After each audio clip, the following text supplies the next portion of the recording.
Hello everyone. आज की video में हम लोग देखेंगे यूनियन लेजिस्लेचर। ठीक है, यूनियन एग्जीक्यूटिव हम लोग देख चुके हैं जिसमें president, vice president, prime minister और काउंसिल ऑफ मिनिस्टर आते थे। आज देखेंगे लेजिस्लेचर। लेजिस्लेचर में लोकसभा, राज्यसभा पढ़ेंगे। ठीक है, ऑफिस ऑफ प्रॉफिट पढ़ेंगे, वैकेंसी पढ़ेंगे। ठीक है, इलेक्शन कैसे कंडक्ट किया जाता है वो पढ़ेंगे। ये सब चीज़ जो जो इंपॉर्टेंट फैक्ट है वही पढ़ेंगे। ठीक है, लिए हम लोग पढ़ें तो प्लीज जितना भी क्वेश्चन भी प्रीवियस ईयर में आया है वो भी मैं दिखा देता हूँ। देखिए, ये 2019 में एक क्वेश्चन आया है। देखिए, the parliament prevention of disqualification act 1959 exempt several posts from disqualification on the ground of office। ठीक, देखिए, the above mention act was amended 5 time. देखिए, the term office of profit is well defined in the constitution. ये question आप पूरा video के last में solve कर पाइएगा। और एक क्वेश्चन आया है, मैं दिखाता हूँ।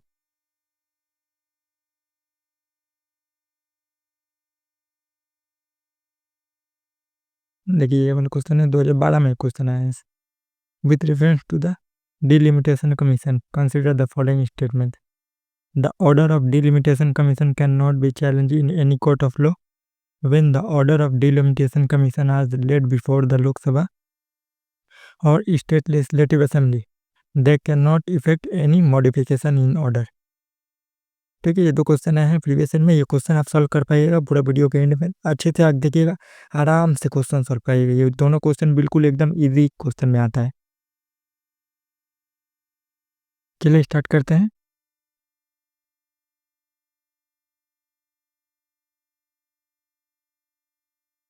सबसे पहले यूनियन लेजिस्लेचर। ठीक है, आर्टिकल 79। देखिए, ऑर्गेनाइजेशन ऑफ पार्लियामेंट। पार्लियामेंट में कौन कौन रहता है? पार्लियामेंट में 3 चीज़ें रहता है। ठीक है, पहला प्रेसिडेंट, प्रेसिडेंट,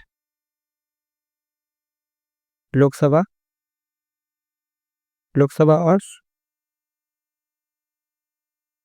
राज्यसभा। ठीक है, लोकसभा, राज्यसभा और पार्लियामेंट मिलकर पार्लियामेंट क्रिएट करते हैं। ठीक है, कोई भी बिल अगर पास करना होगा तो पार्लियामेंट का काम क्या है? मेक लो। ठीक है, मैंने फर्स्ट वाले ही वीडियो में जाकर बताया है, मेक लो। एग्जीक्यूटिव का काम क्या है? लॉ को इम्प्लीमेंट करना, लॉ को देखना। ठीक है, ये सब काम है एग्जीक्यूटिव का। कोई भी देखभाल करना, लॉ को इम्प्लीमेंट करना ग्राउंड लेवल पे। ठीक है, इस चीज़ का काम है, एग्जीक्यूटिव का काम है। और पार्लियामेंट का काम क्या है? कोई भी लॉ को बनाना। लॉ किस में बनता है? पार्लियामेंट में बनता है। पार्लियामेंट में कौन कौन होते हैं? प्रेसिडेंट, लोकसभा, राज्यसभा। ठीक है, ये 3 चीज़ें होते हैं। उसके बाद देखिए, लोकसभा, लोकसभा को लोकसभा हाउस ऑफ पीपल भी कहा जाता है। ठीक है, लोअर हाउस भी कहा जाता है। House of people, house of people, Lok Sabha, राज्य और लोअर हाउस, ये तीनों चीज़ें कहा जाता है लोअर हाउस को। और इसका जो कारपेट रहता है वो ग्रीन कलर का कारपेट रहता है इसमें। ठीक है, ग्रीन कारपेट यूज़ किया जाता है किस लिए? So ground level. ठीक है, ग्राउंड लेवल को दिखाने के लिए ग्रीन कारपेट इसमें यूज़ किया जाता है। क्योंकि देखिएगा, जितने भी एमपी इलेक्ट करके जाते हैं वो सब ग्राउंड लेवल से इलेक्ट करके जाते हैं। इसमें इलेक्शन के लिए कितना एज चाहिए? 25 ईयर। 25 ईयर ओल्ड होना चाहिए लोकसभा के इलेक्शन के लिए। ठीक है, पंचायत के इलेक्शन के लिए 21 ईयर, राज्यसभा के लिए, राज्यसभा के लिए 30 ईयर, प्रेसिडेंट के लिए 35 ईयर, वाइस प्रेसिडेंट के लिए 35 ईयर। ठीक है, वाइस प्रेसिडेंट और ये प्रेसिडेंट, यहाँ मैंने सब कुछ लिख दिया है। और लोकल गवर्नमेंट के लिए 21 साल। ये हो गया। उसके बाद देखिए कंपोजिशन। कंपोजिशन देखिए, लोकसभा में देखिए मैक्सिमम कितना है? 530। ठीक है, रिप्रेजेंटेशन ऑफ स्टेट 530 स्टेट से आते हैं। ठीक है, रिप्रेजेंटेशन ऑफ यूनियन टेरिटरी 20। ठीक है, नॉमिनेटेड मेंबर, 2 नॉमिनेटेड मेंबर को एंग्लो इंडियन को प्रेसिडेंट अपॉइंट करते हैं। ठीक है, और टोटल कितना है? 552। देखिए, ये 552 जो है, एक मिनट, एज पर कॉन्स्टिट्यूशन। ठीक है, एज पर कॉन्स्टिट्यूशन 552 सीट है। लेकिन अभी करंट कितना है? करंट है, current total strength current total strength कितना है 543, ठीक है। अभी करंट कितना है 543, हाँ कॉन्स्टिट्यूशन के हिसाब से 552 है, ठीक है। 2 मेंबर को एंग्लो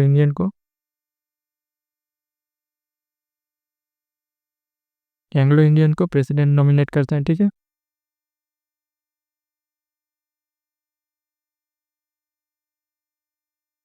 नॉमिनेट करते हैं, ये रिमूव कर दिया गया किसके जरिए 103rd कॉन्स्टिट्यूशनल अमेंडमेंट एक्ट के जरिए, ठीक है।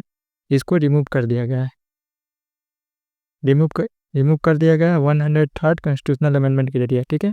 इसको रिमूव कर दिया है एंग्लो इंडियन को, पहले था अभी अपन नहीं करते, ठीक है।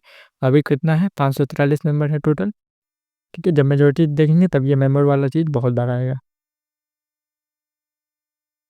उसके बाद देखिए स्टेट एंड यूनियन टेरिटरी, ठीक है। स्टेट एंड यूनियन टेरिटरी जो होता है डायरेक्ट इलेक्शन होता है। देखिए स्टेट में एज पर कॉन्स्टिट्यूशन, ठीक है। और यूटी में यूनियन टेरिटरी में as per direct election of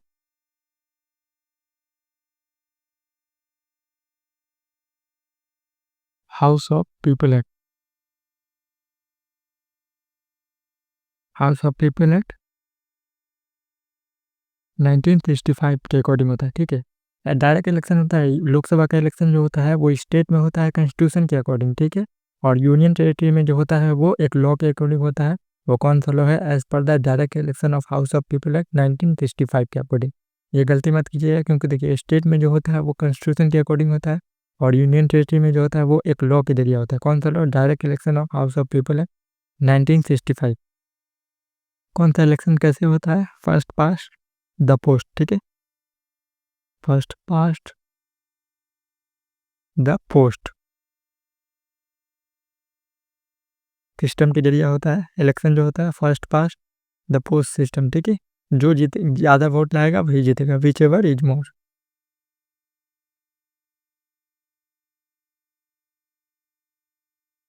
more vote. ऐसा नहीं है कि 50% ज़्यादा लाने पड़ेगा। First past the post system का मतलब है कि जो ज़्यादा वोट लाएगा वही जीतेगा। देखिए लोकसभा के इलेक्शन में जो एमपी ज़्यादा वोट लाता है उसी को जीत मिलती है, ठीक है। 50% वाला रूल इसमें नहीं फॉलो होता है, ठीक है। उसके बाद देखिए universal adult franchise voting for all adult, ठीक है। जिसका नाम 80 ईयर से ऊपर जो हो, ठीक है। अबाउट 18 साल से जो भी ऊपर हो वो वोटिंग देने जा सकता है। वोटिंग कैसे होता है, वोटिंग का एज जो है वो 18 साल हो गया है, ठीक है। पहले था, अर्लियर जो था वो कितना था, 21 साल था, ठीक है। इसको रिड्यूस कर दिया गया, कौन सा अमेंडमेंट के जरिए, 61st, ओके मैं पेन चेंज कर देता हूँ, 61st कॉन्स्टिट्यूशनल अमेंडमेंट एक्ट के जरिए, ठीक है। 61st कॉन्स्टिट्यूशनल अमेंडमेंट एक्ट के जरिए इसको रिड्यूस करके 18 साल कर दिया गया। अभी कितना है, 18 साल है, ठीक है। देखिए और एक इम्पोर्टेंट पॉइंट,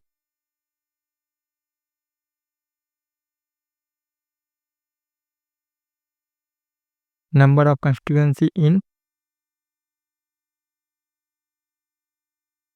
ईच स्टेट, ये किस में मेंशन है, ये कॉन्स्टिट्यूशन में मेंशन नहीं है, किसके अकॉर्डिंग, देखिए राज्यसभा में जो है वो 4th शेड्यूल के अकॉर्डिंग, यह वाला जो है रिप्रेजेंटेशन ऑफ पीपल एक्ट 1950 के अकॉर्डिंग, ठीक है। इसमें number of constituency in each state, ठीक है। लोकसभा का एलोकेशन किस में मेंशन है, representation of people act,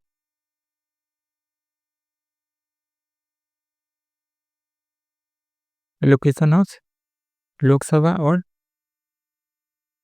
legislative assembly और लेजिस्लेटिव काउंसिल,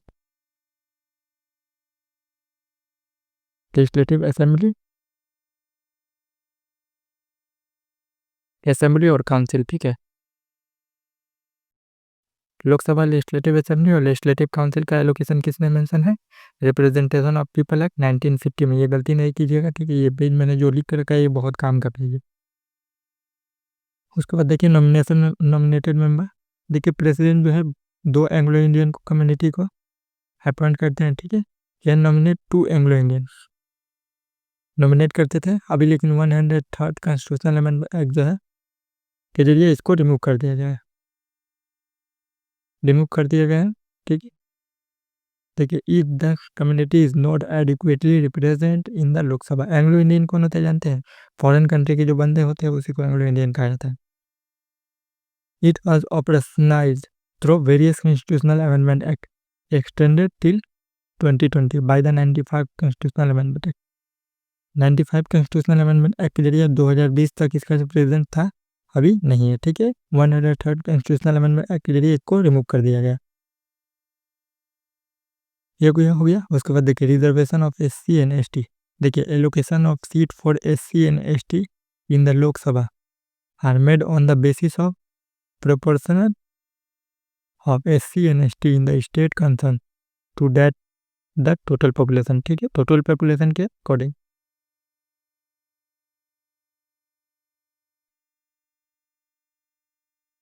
पॉपुलेशन के बेस पर SC एंड ST को रिजर्वेशन मिलेगा, ठीक है। और ये किसके, देखिए under 104 constitutional amendment act 2019 this reservation is last until 2030। और एक चीज 106 constitutional amendment act 1/3 seat reserve for women, ठीक है। 1/3 सीट जितना 33% सीट जो होगा वो वुमेन के लिए रिजर्व रहेगा। SC एंड ST के लिए रिजर्व सीट है, ठीक है। पॉपुलेशन के हिसाब से SC एंड ST का फिक्स नहीं है, नो फिक्स, ठीक है, नो फिक्स, कितना भी जिसका पॉपुलेशन रहेगा 1/3, ठीक है। SC एंड ST का पॉपुलेशन के हिसाब से रिजर्वेशन रहेगा, लेकिन वुमेन का जो है वो 1/3 रिजर्वेशन, 33% रिजर्वेशन, ठीक है, 33% रिजर्वेशन। ये हो गया।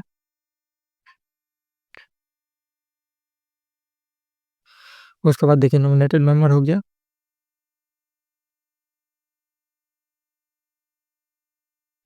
106 कॉन्स्टिट्यूशनल अमेंडमेंट हो गया।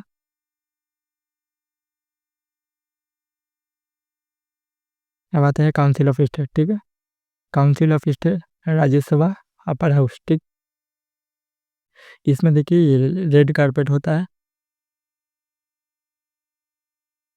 रेड कारपेट यूज़ किया जाता है, ठीक है। वो वाला जो ग्रीन कारपेट है वो ग्राउंड लेवल को दिखाने के लिए यूज़ किया जाता है, और रेड कारपेट ऐसे ही यूज़ किया जाता है, ठीक है। इसमें कंपोजिशन देखिए मैक्सिमम देखिए एज पर द कॉन्स्टिट्यूशन, और ये करंट टोटल स्ट्रेंथ, ठीक है।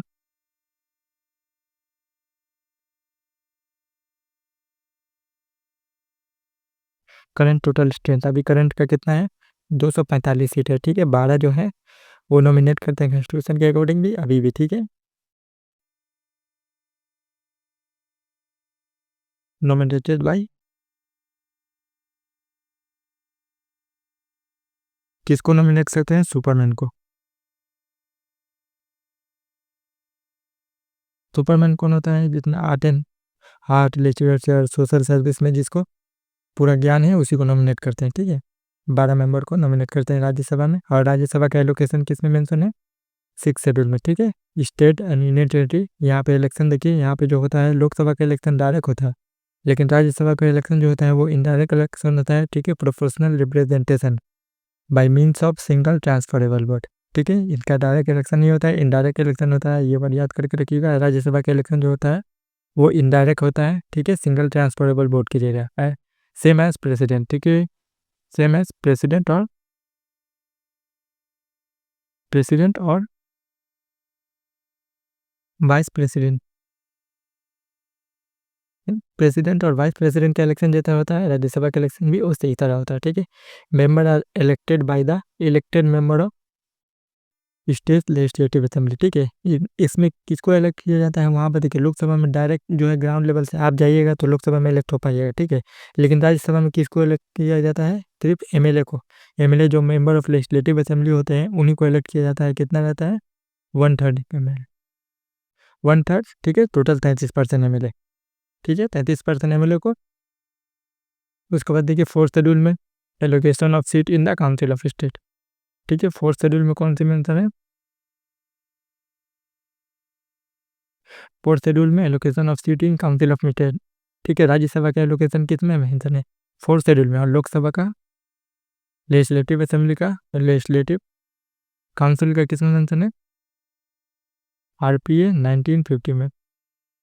रिप्रेजेंटेशन ऑफ पीपल एक्ट 1950 में एलोकेशन किसका मेंशन है? लोकसभा, लेजिस्लेटिव असेंबली और लेजिस्लेटिव काउंसिल से, ठीक है, ये याद करके रहिए, क्योंकि देखिए 4th शेड्यूल में ये बहुत बार क्वेश्चन आ सकता है कि 4th शेड्यूल में लोकसभा राज्यसभा दोनों का एलोकेशन है, तो सिर्फ राज्यसभा का है, लेजिस्लेटिव असेंबली, लोकसभा का किसमें मेंशन है? रिप्रेजेंटेशन ऑफ पीपल एक्ट 1950 में। उसके बाद देखिए nominated member, president nominate 12 member of to the Rajya Sabha from people who have special knowledge, practice, experience, art, literature, science. कौन है? सुपरमैन। सुपरमैन को अपॉइंट करते हैं प्रेसिडेंट, 12 सुपरमैन को अपॉइंट करते हैं, ठीक है, जिसमें पूरा एक्सपीरियंस बढ़ा हो।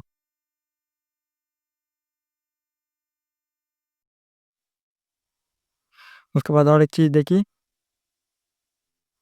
उसके बाद देखिए delimitation commission.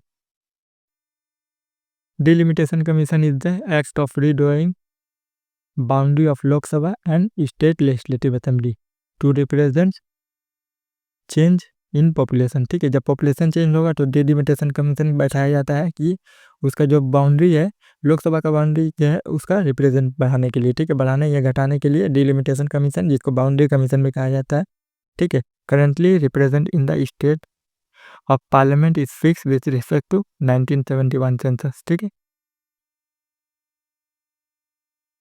As per 1971 census, ठीक है, इस सेंसस के अकॉर्डिंग ही अभी जो बाउंड्री डिसाइड किया जाता है, ठीक है, जो स्टेट में ज़्यादा पॉपुलेशन रहेगा उसमें उसका रिजर्वेशन भी ज़्यादा रहेगा, ठीक है, जैसे SC ST का पॉपुलेशन ज़्यादा है तो उसका रिजर्वेशन भी ज़्यादा रहेगा। और 106 अमेंडमेंट एक्ट दिया 1/3 सीट जो है वुमेन का रिजर्व है। ये चीज़ें हो गया। देखिए डिलिमिटेशन कमीशन बाउंड्री कमीशन के भी कहा जाता है। टोटल प्रीवियस में देखिए 2024 में क्वेश्चन आया था कि डिलिमिटेशन कमीशन कितना बार बैठा है? टोटल 4 बार, ठीक है,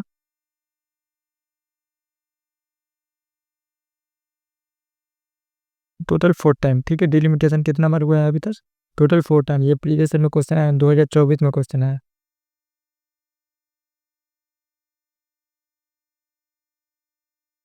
दो हजार चौबीस प्रीवियस। ये वाला लाइन से सेफ कितना बार हुआ है? वो हिंदू एनालिस्ट इंडियन एक्सप्रेस का न्यूज़पेपर में था, इसीलिए ये क्वेश्चन आया है, ठीक है, ये हो गया। उसके बाद देखिए डिलिमिटेशन का मेंबर कौन होता है? मेंबर से क्वेश्चन आया है प्रीवियस ईयर में, मैंने दिखाया है क्वेश्चन शुरू में ही आपको। देखिए डिलिमिटेशन का मेंबर कौन होता है? देखिए रिटायर्ड सुप्रीम कोर्ट जज होता है, चीफ इलेक्शन कमिश्नर और इलेक्शन कमिश्नर, ठीक है, यहाँ पे मैं लिख लेता हूँ।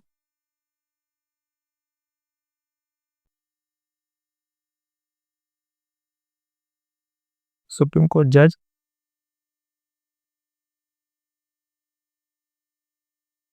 Chief election commissioner, election commission, ठीक है, ये 3 है मेंबर। डिलिमिटेशन कमीशन के मेंबर कौन है?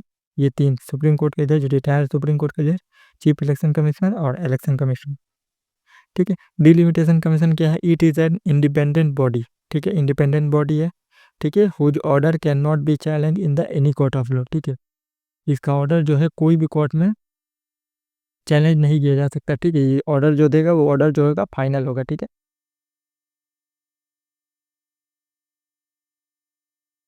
फाइनल होगा, ठीक है, फाइनल ऑर्डर। उसके बाद देखिए the order is lead before the Lok Sabha and respective state legislative assembly but modification is not permitted. Modification जो है वो नॉट परमिटेड है, मॉडिफिकेशन नहीं किया जा सकता, ठीक है, इसका ऑर्डर जो होगा उसको फाइनल है, कोई भी मॉडिफिकेशन उसमें नहीं किया जा सकता, ठीक है, यही से क्वेश्चन आया है।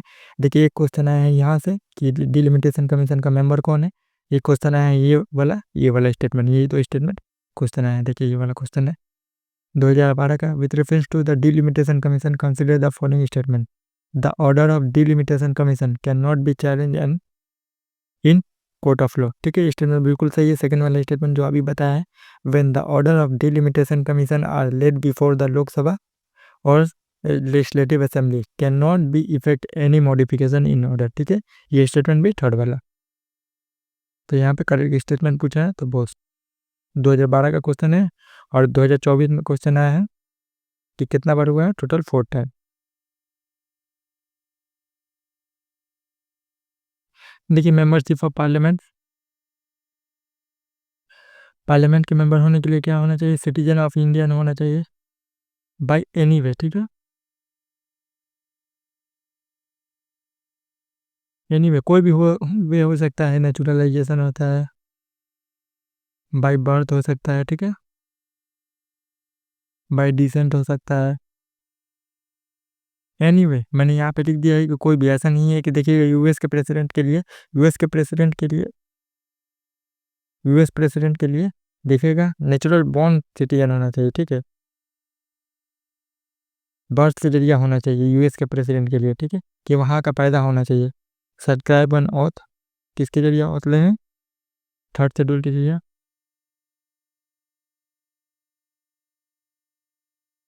थर्ड शेड्यूल में उनका ऑथ मेंशन है, किसका किसका मेंबर। देखिए कौन कौन है, कैंडिडेट, कैंडिडेट, लेजिस्लेटर ये वाला। ठीक है, मेंबर, जज और सीएजी। सीएजी ये 5 वर्ड याद कर दीजिए, कैंडिडेट, लेजिस्लेचर, मेंबर, जज एंड सीएजी। ठीक है, लोकल बॉडी का जज जो है वो नहीं है। ठीक है, जो डिस्ट्रिक्ट कोर्ट का जज होता है वो नहीं है, अटॉर्नी जनरल ऑफ इंडिया नहीं है। ठीक है, और एज क्या होता है, देखिए लोकसभा के लिए, लोकसभा के लिए 25 ईयर, राज्यसभा के लिए 30 ईयर। ठीक है, लोकसभा के लिए 25 ईयर ज़रूरत होती है, लोकसभा के इलेक्शन लड़ने के लिए, राज्यसभा के लिए 30 ईयर। ठीक है, आप 25 साल का होना चाहिए, राज्यसभा के लिए 30 साल का होना चाहिए। प्रेसिडेंट और वाइस प्रेसिडेंट वाला क्या था, और क्या होना चाहिए, और एक क्वालिफिकेशन चाहिए,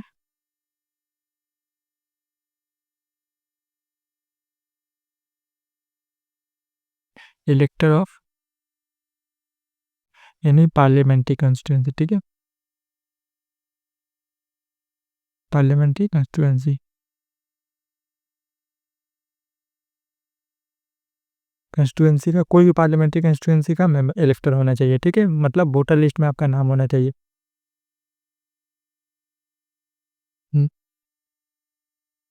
name in any voter list,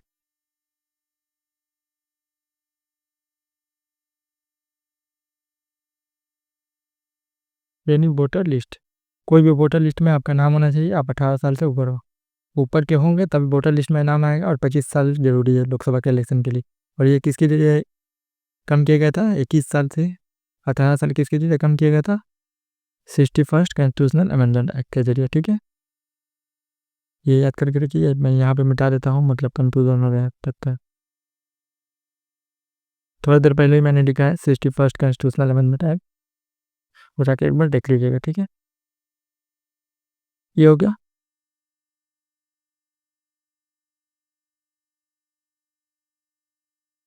उसके बाद देखिए डिस्क्वालिफिकेशन, डिस्क्वालिफिकेशन देखिए 3 तरह के होते हैं, एक आर्टिकल 102 के अकॉर्डिंग। ठीक है, और 2 तरीका मैं लिख देता हूँ, ये फर्स्ट वाला है, सेकंड वाला कौन है,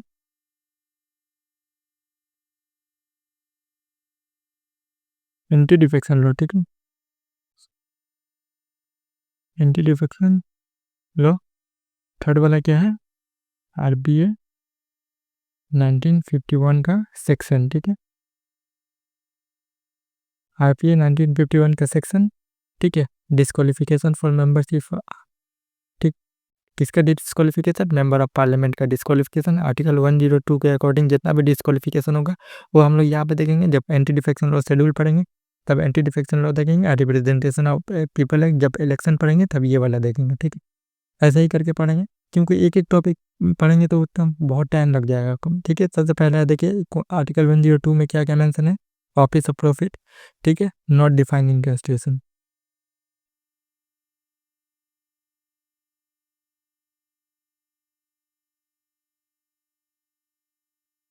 कॉन्स्टिट्यूशन में कहीं भी डिफाइन नहीं है ऑफिस ऑफ प्रॉफिट। ठीक है, प्रीवियस में क्वेश्चन आया है, यहीं पे देखिए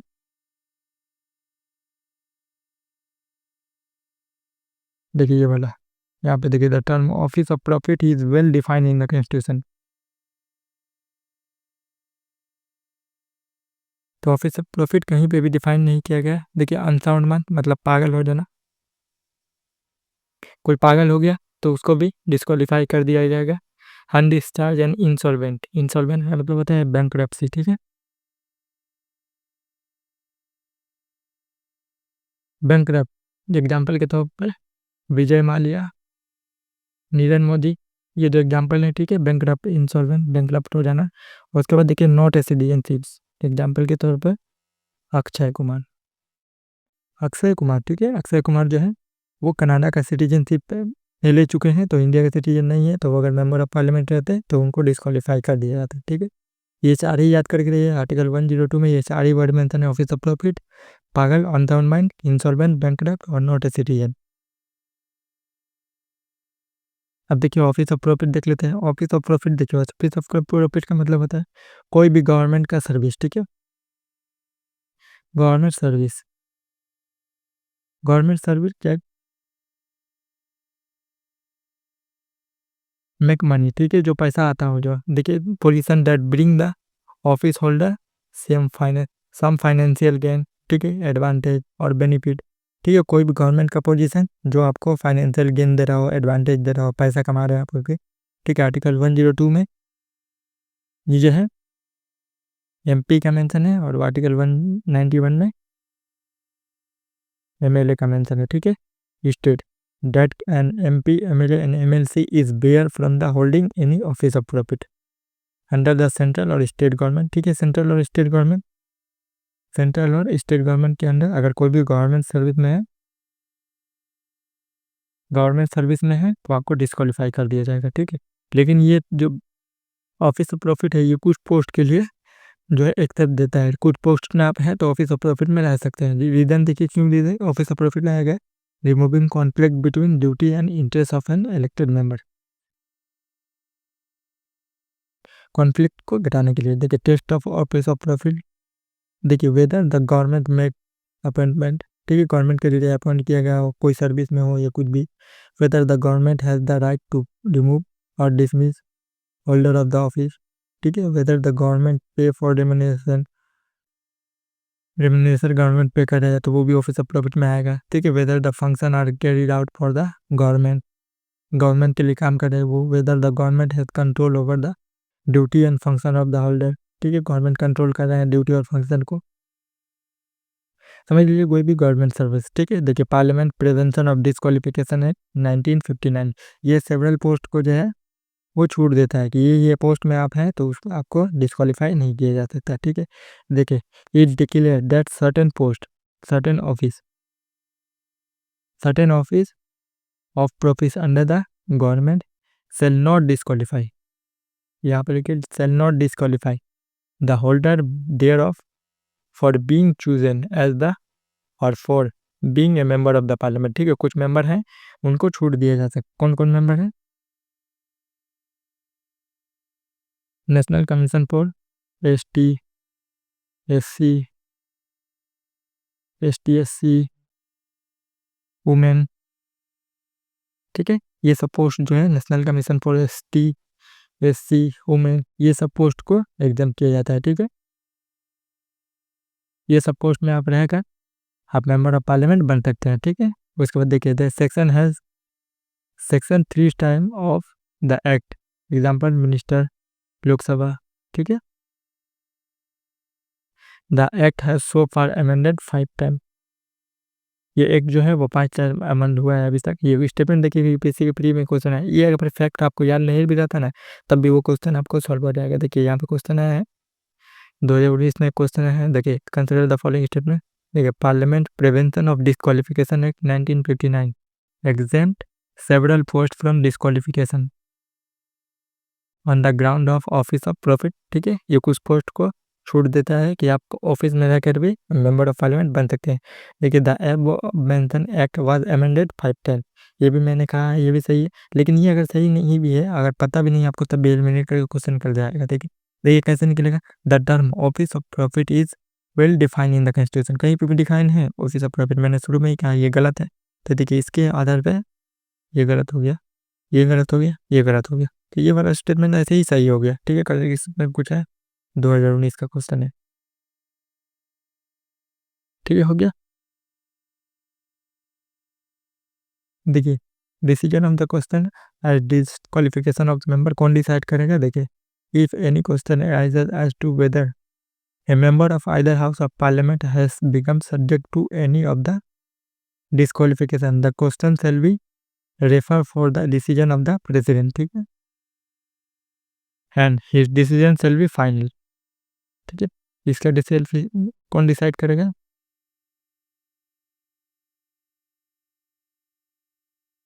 बाय प्रेसिडेंट। ठीक है, लेकिन इलेक्शन कमीशन का ओपिनियन लेने के बाद, यहाँ पे लिखा हुआ है देखिए इलेक्शन कमीशन का ओपिनियन लेना जरूरी है। ठीक है, before giving any decision on any such question the president shall obtain opinion of the election commissioner and shall according to the such opinion. ठीक है, इलेक्शन कमीशन से ओपिनियन लेंगे, उस ओपिनियन के बेस पर ही डिस्क्वालिफिकेशन तय करेंगे। ठीक है, लेकिन ये देखिए आर्टिकल 102 के अकॉर्डिंग जब डिस्क्वालिफिकेशन होगा, ऑफिस ऑफ प्रोफेस रहेंगे, पागल रहेंगे या इंसॉल्वेंट रहेंगे, ठीक है, not on citizen of India रहेंगे, इसके बेस पे प्रेसिडेंट डिसाइड करेंगे। लेकिन अगर डिस्क्वालिफिकेशन एंटी डिफेक्शन लॉ के अगर होगा तो वो कौन डिसाइड करेगा, वो डिसाइड करेगा प्रिसाइडिंग ऑफिसर। ठीक है, प्रिसाइडिंग ऑफिसर कौन है, लोकसभा के स्पीकर जो रहेंगे वो डिसाइड करेंगे। ठीक है, उसके बाद देखिए vacancy of seat.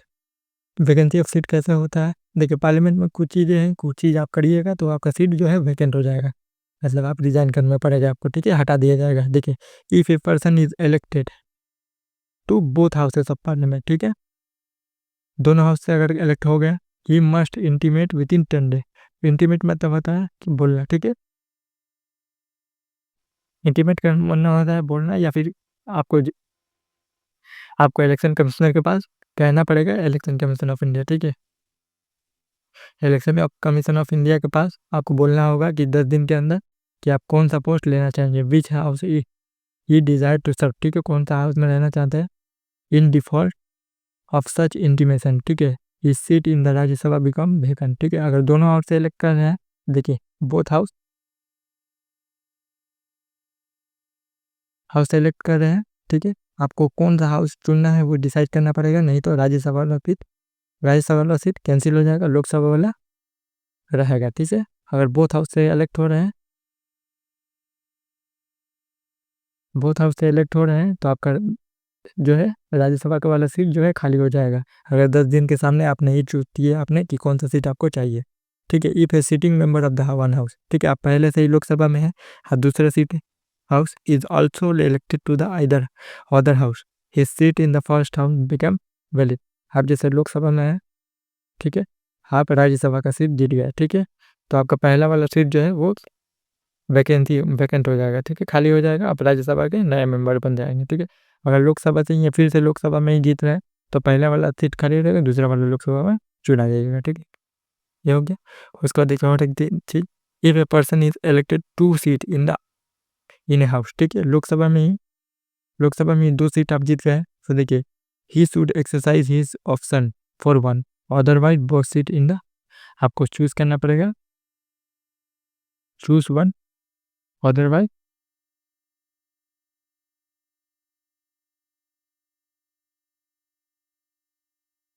Both vacant. ठीक है, दोनों खाली हो जाएगा। ठीक है, if a person can not be member of the both parliament and state legislature, ठीक है, दोनों हाउस से अगर इलेक्ट हो गए पार्लियामेंट और state legislature at the same time, ठीक है, दोनों हाउस से जीते, if a person is so elected his seat in the parliament become vacant if he does not resign his seat in the legislative assembly with in 40 days.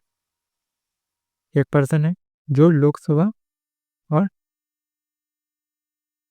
Legislative assembly दोनों से जीत जाता है, ठीक है, उसको डिसाइड करना पड़ेगा 14 दिन के अंदर ही कि लेजिस्लेटिव असेंबली का सीट रिजाइन करना पड़ेगा,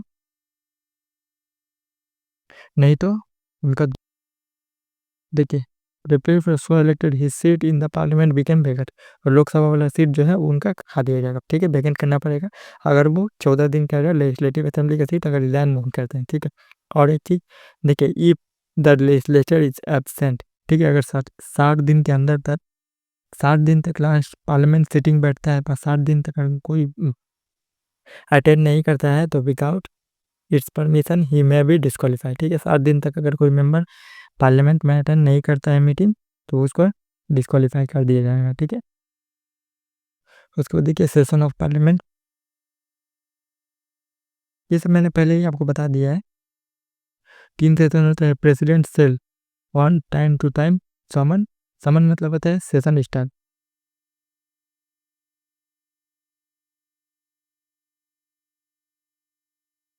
सेशन स्टार्ट होता है। और prorogue session of the house to meet such time and place as think fit, ठीक है। Maximum gap between two session कितना होता है? 6 महीना होता है। 3 सेशन होते हैं, budget session, monsoon session, winter session. सिर्फ का आपको बजट सेशन का टाइम पीरियड याद करके रखना है, जनवरी से अप्रैल तक होता है, ठीक है।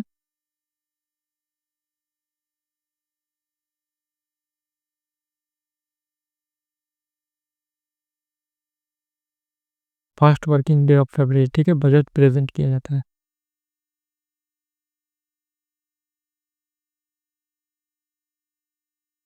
बजट प्रेजेंट किया जाता है कब? First working day of February, ठीक है। आपको सिर्फ इतना याद करके कि दो सेशन के बीच का टाइम कितना होता है? 6 month. Budget session, monsoon session, winter session, 3 session होते हैं। देखिए उसके बाद देखिए टीनर ऑफ एमपी, लोकसभा का कितने साल होता है? 5 साल। लोकसभा का एमपी का कितना टाइम टीनर होता है? 5 साल। राज्यसभा का 6 साल, 6 साल, 1/3 मेंबर।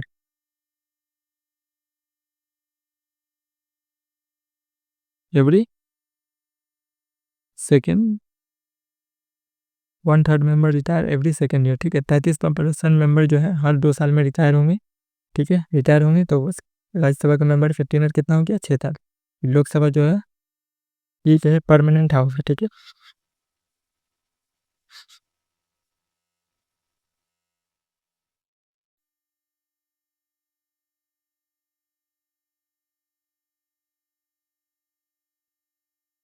नॉट डिसोल्यूशन, डिसॉल्व नहीं होता है, ठीक है। नॉट डिसोल्यूशन परमानेंट हाउस है, ठीक है। राज्यसभा जो है परमानेंट हाउस है। और यहाँ पे देखिए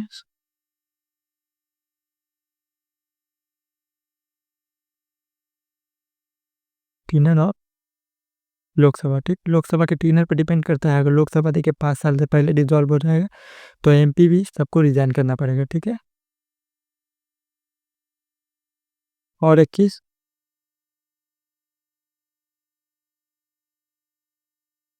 ऑटोमेटिकली डिसॉल्व एवरी 5 ईयर, और 5 साल में अपने आप डिसॉल्व हो जाता है लोकसभा। उसके बाद देखिए oath and affirmation third schedule के अकॉर्डिंग, ठीक है। थर्ड शेड्यूल में मैंने बार बार कहा है, ठीक है। थर्ड शेड्यूल और एक चीज़ में बता दें,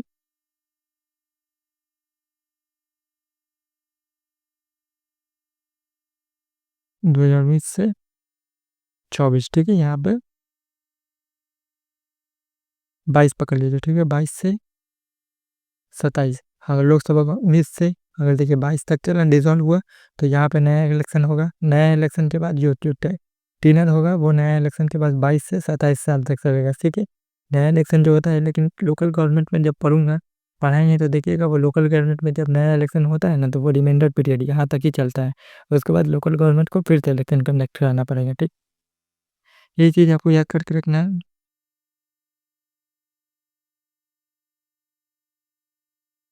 और एक चीज़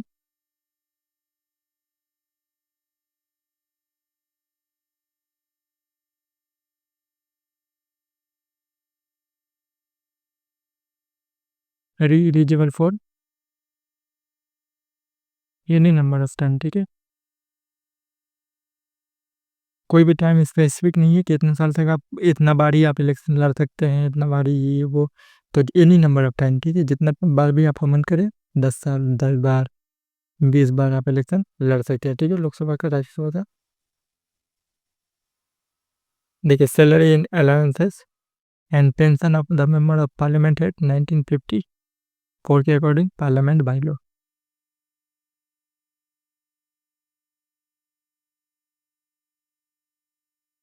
parliament by law decide,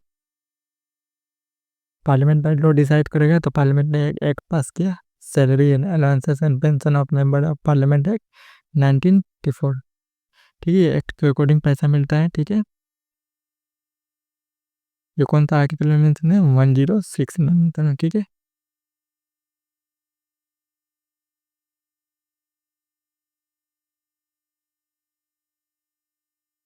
every 5 year